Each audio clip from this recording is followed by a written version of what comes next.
Overheating is the biggest killer of automatic transmissions when towing. And believe it or not, most vehicles don't display transmission temperature. How can you stop destroying your transmission if you don't know about it? Today we're going to show you how to keep an eye on your transmission temperature so you can save your tranny. Ooh, maybe I shouldn't say tranny. That means something else to some people. How you can save your transmission. Hi, so hey, if you're new here, this is we're Kiwi Wanderers, not so young Kiwis who gave up their jobs to live outside the box. We do a series of tech tip videos designed for new caravanners or people who want to broaden their knowledge of the RV industry. And today, it's about automatic transmission temperatures. Now, if you've ever had to repair an automatic in a vehicle that you've owned, you will know that they are an expensive part of your vehicle. So looking after them, in my opinion, is very important. How do you know how hot your transmission is? Believe it or not, most manufacturers don't have a transmission temperature gauge. So how do you know when you're putting too much stress on your transmission and starting to kill it? You don't. So in this video, we'll show you how to fix that with the addition of a relatively cheap bit of kit. Now, if you own a Jeep or some other American-sourced vehicle, you may have a transmission temperature gauge, or I believe some of the Holden Colorado utes have them.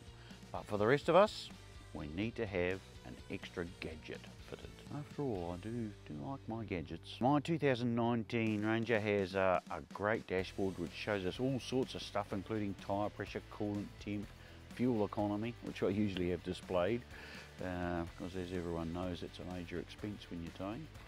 But to see the transmission temper in this ute, you need four things: a display, a mount for the display, OBD reader, and some software. So we use an old cell phone for the display and a cheap mount from the supermarket. But the key to this whole thing is a device called an OBD Link MX Plus and some software called ForeScan. You need to be careful how you say that. You can find a link to what we used in the description below.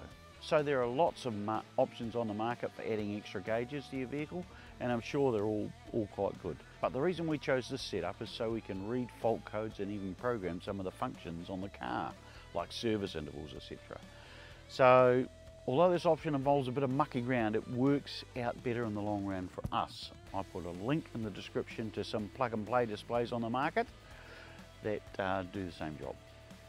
I've used our setup several times to check and erase stored fault codes and reset service indicators, probably saving myself a few $100s in scan fees from a workshop. So I chose ForeScan Lite because it is for Ford vehicles and it's been great. I have it running on a very old Android phone. Doesn't need a SIM card or Wi-Fi, it just uses Bluetooth obviously to connect to the OBD Link. And the reason I chose the OBD Link is that's what ForeScan recommends. And it has been a trouble-free setup. Plug in the OBD Link into your OBD port. Every car has one of these after about 2005. And it's always on the right-hand side of the steering column below the dash somewhere. Then you download the ForeScan software, push the pairing button, and you're away. You can set up the ForeScan program so it automatically boots up to the gauge section. So here is what we see when driving. We have transmission fluid temperature, obviously.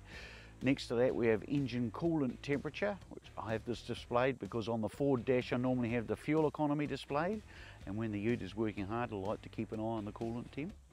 Next up is torque converter slip. The torque converter is the connection between your engine and your transmission, and it's a fluid connection.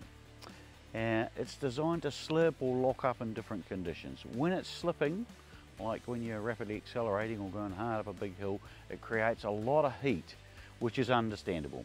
So by looking at this value, I can see when the transmission cooler is locked up or not, and it's creating heat and pouring heat into the transmission. The last one is the EGT, or exhaust gas temperature. This has nothing to do with the transmission, but gives an idea of how hard the engine is working. I don't really need this one, but being a bit of a car geek, I really like seeing how high it gets. Final thing is what gear the transmission's in, just nice to know. So there we are, fully informed about how hot our transmission is. When I see the temp rising, I button off the gas a bit or take the opportunity to pull over and let other motorists pass. The one thing that I was very surprised about was how easy it was to overheat the transmission. They say every time the transmission temperature goes over 110 degrees, it halves the life of the transmission, which is pretty frightening. And how can you stop doing it if you don't even know how hot the transmission temperature is? So in the Ranger, like most vehicles, transmission oil is cooled by the engine coolant.